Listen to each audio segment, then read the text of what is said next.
said there, and yet it then says that, well, they did not understand the saying and really were afraid to ask him. I think it probably was in the fact that they couldn't imagine the Son of Man. They knew who he was talking about. They were talking about himself. They couldn't imagine that he was going to actually die, that he was going to be killed.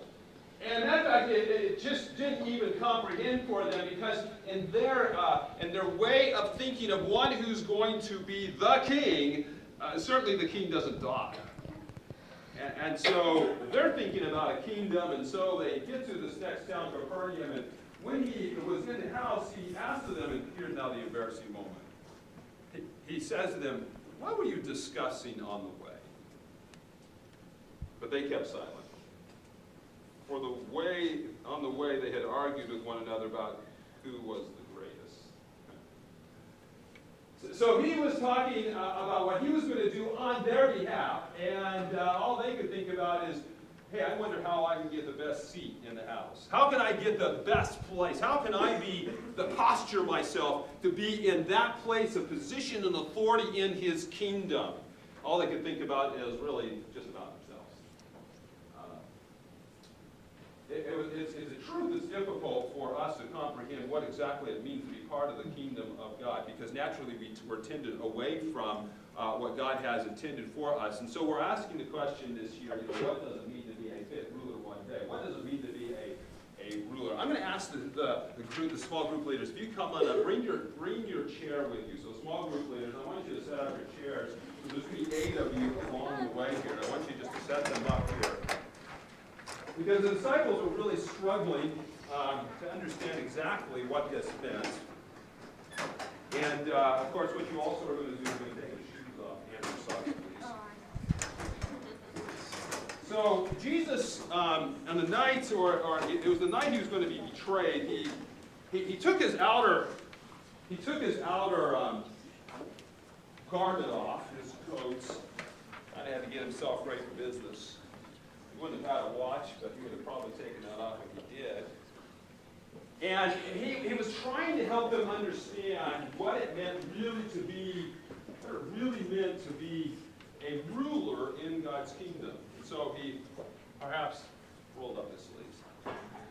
He got some water, and he brought this water, and of course you know the culture in that day, and the fact that it was a dirty place to walk, and people wore sandals and such. And so he got down and he took the disciples' feet, and so here we go.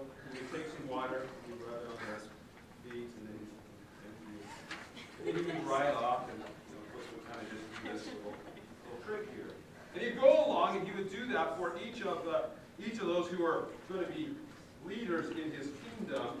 And he's trying to teach them, it's just a real simple thing. And that's a little bit about humility.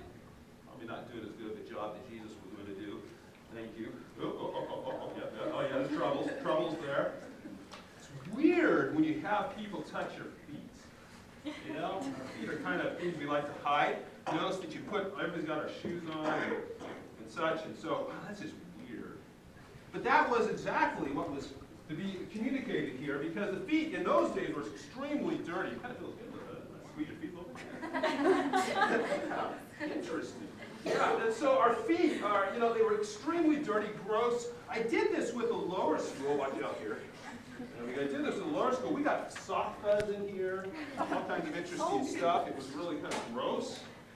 And yeah, so it's a dirty work. It's not something that really we're all a lot excited about, but it's demonstrating something about his kingdom.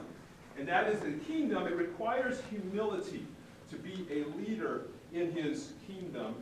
It requires an attitude of humility, who's willing to do the things that nobody else was wanting to do, which of course they didn't want to do there in that day, because that was the lowest of the positions that anybody could have, is to be a servant who would wash somebody else's feet.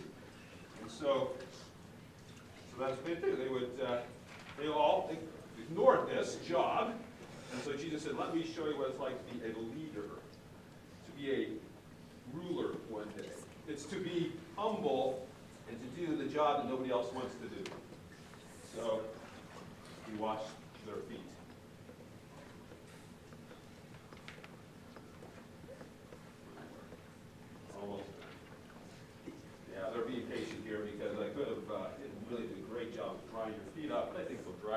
before they get back to their small group, let me just read Jesus' words. So when he had washed their feet, he put on his outer garments and then resumed his place. He said to them, do you understand what I have done to you? So he's asking that question. Do you really get what I just did? You call me teacher and Lord, and you are right. Jesus was the teacher. He was the Lord, for so I am. If I then, your Lord and teacher, have washed your feet, you also ought to wash one another's feet. For I have given you an example that you should do just as I have done to you. Humility, it translates into service, doing things that we don't want to do, but doing it because we are ones who want to be fit for that kingdom, so we serve. All right, so you're going to circle up in your groups here.